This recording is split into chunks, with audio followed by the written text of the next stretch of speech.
আলাইকুম, আমি fourth age living থেকে তাসমিন খান বলছি। আজকে আমাদের সাথে আছেন আমাদের একজন নতুন গ্রাহক আনিস স্যার। আমরা তার কাছ থেকে ফোর্থ এজ জলরং সম্পর্কে তার মূল্যবান মতামতটি শুনবো। আসসালামু আলাইকুম স্যার, কেমন আছেন? আছি স্যার, আপনি কি আপনার নাম এবং পেশা সম্পর্কে আমাদেরকে একটু আবার খুলে বলতে পারেন? হ্যাঁ, আমি আনিসুর রহমান। আর আমার পেশা হচ্ছে বাইং হাউস। আমার নিজস্ব একটা বাইং হাউস আছে। আর আমার মেনলি এক্সপোর্ট করি ইটালি, কানাডা, ইউএসএ। ঠিক আছে স্যার। স্যার, আপনি কবে এবং কোথায় ফোর্থ এজ জলরং সম্পর্কে জানতে পেরেছিলেন? বেসিক্যালি কিছুদিন আগে এটা আমার ওয়াইফ ফেসবুকের মাধ্যমে এটা আমার চোখে আনে যে এরকম একটা প্রজেক্ট হচ্ছে। আর তাছাড়া ওনার ইন্টেনশন ছিল যে ওইদিকে কম টাকার মধ্যে মানে অ্যাপার্টমেন্ট যদি হয়। অ্যাকচুয়ালি ওই রোডটাতে পূর্বাচল এলাকা মানে বেশি দাম, অনেক দাম। কিন্তু ওই নিরিবিলির কারণে যে অদূর ভবিষ্যতে বাসস্থানের জন্য হয়তো ওটাই সুইটেবল প্লেস, কিন্তু বাজেটটা কম্পেয়ারলি করে তখন উনি আমাকে ইনসিস্ট করলো এটা দেখার জন্য। তাই আজকে সময় করে আপনাদের এখানে যাও এবং দেখা, যে এই তো দেখলাম, ভালো লাগলো। আর তবে অনগোয়িংটা ভালো হলে হলো, আশা করবো ওইটাও ভালো হবে ইনশাল্লাহ।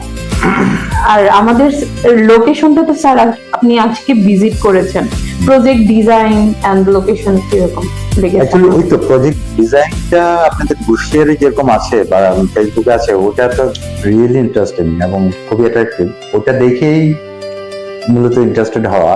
আর ওই এলাকাটা তো এমনিতেই চিনি, আমরা এদিক দিয়ে তো যাওয়া আসা হয়।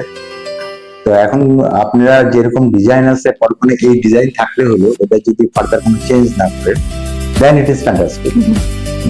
চেঞ্জেস এর ব্যাপারটা টোটালি আপনাদের শেয়ার হোল্ডারদের উপর। তো আশা করছি যে আপনারা যেরকম যাবেন আমরা সেই রকমই দিতে পারবো। জল রঙের কোন কোন এমিনিটিস বা বৈশিষ্ট্যগুলো আপনার কাছে বেশি মানে আকর্ষণীয় মনে হয়েছে? Mainly location. কারণ হচ্ছে আমি যদি এখান থেকে উত্তরেও যেতে যাই তো আমার 1 ঘন্টা লেগে যাবে, আধা ঘন্টা লেগে যাবে। আর ইন ফিউচারে তো এক্সটেন্ড নগরী ওটাই হবে, সেই ক্ষেত্রে এখানটা দেখা গেছে আমি 15-20 মিনিটের মধ্যে চলে যেতে পারছি এবং highway enjoy. So in that case লোকেশনটাই মেইন ইম্পর্টেন্ট। স্যার, আমাদের সাথে ডকুমেন্টেশনের প্রসেসটা আপনার কাছে কেমন লেগেছে? ফাইন, ট্রান্সপারেন্ট ছিল?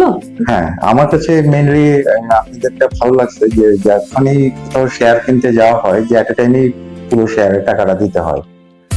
এইখানে যেমন একটা সুবিধা আছে যে ঠিক আছে আমি একটা বুকিং মানি দিলাম 3 লাখ টাকার মতো, ওটা দেওয়ার পরে বাকিটা জায়গা ভর্তি হতে আমি ইনস্টলমেন্টে দিতে পারতেছি, এটা একটা সুবিধা। So this is one of advantage আমাদের। স্যার, আপনার এখন পর্যন্ত জল রং প্রজেক্ট নিয়ে আপনার দৃষ্টিভঙ্গি কিরকম? আসলে আমার দৃষ্টিভঙ্গিটা এখনকার জন্য না, আমার দৃষ্টিভঙ্গি হচ্ছে 10 বছর পরে বা 5 বছর পরে ওই এলাকাটা কেমন হবে। ইন দ্যাট সেন্স আমি ওটাকে সিলেক্ট করা, যে 5-7 এখন দেখলে তো মরুভূমি বলা যাবে, তেমন বিল্ডিং হয়নি, বাট হবে। কারণ আলটিমেটলি হয়তো কোনো একদিন হয়তো এটা ডাউন হবে, ওটা হয়তো ডাউন হবে। মানে আমরা এটাকে ভবিষ্যতের জন্য একটা ইনভেস্টমেন্ট বা বিনিয়োগ বলতে পারি। রাইট। স্যার, আপনি কি আমাদের প্রজেক্টটি নিয়ে সন্তুষ্ট? এখন পর্যন্ত সন্তুষ্ট। আর যেটা আপনারা কমিটেড যে ওই সময়ের মধ্যে মাটি ভরাট হবে, সেভাবে হলে ফাইন। স্যার, আপনি কি তাহলে আমাদের প্রজেক্টটি আপনার পরিচিত কারোর কাছে রিকমেন্ড করতে পারেন? অলরেডি আমার এক ফ্রেন্ডের সাথে কথা হয়েছে, ও যাবে হয়তো 2-4 দিনের মধ্যে, এবং ওর ভাইয়ের জন্য, ভাই বাইরে থাকে। তো উনি মাঝে মাঝে ছুটিতে যখন আসে তখন ভাইয়ের বাসায় বা বোনের বাসায় থাকতে হয়, ফ্যামিলি নিয়ে আসলে। উনি ফ্রান্সের নাগরিক, ফ্যামিলি ওখানেই থাকে। আমি তাকে ইনসিস্ট করছি যে এরকম জায়গায় একটা প্রজেক্ট হলে যে যখন আপনি ছুটিতে আসবেন, যেখানে ফ্রান্সে বউ বাচ্চা থাকে, তো ওখানকার এনভায়রনমেন্ট এখানে এই জায়গাটাতে ভালো হবে থাকার জন্য ছুটি কাটানোর জন্য। তো most probably is also interested. ঠিক আছে স্যার, ধন্যবাদ।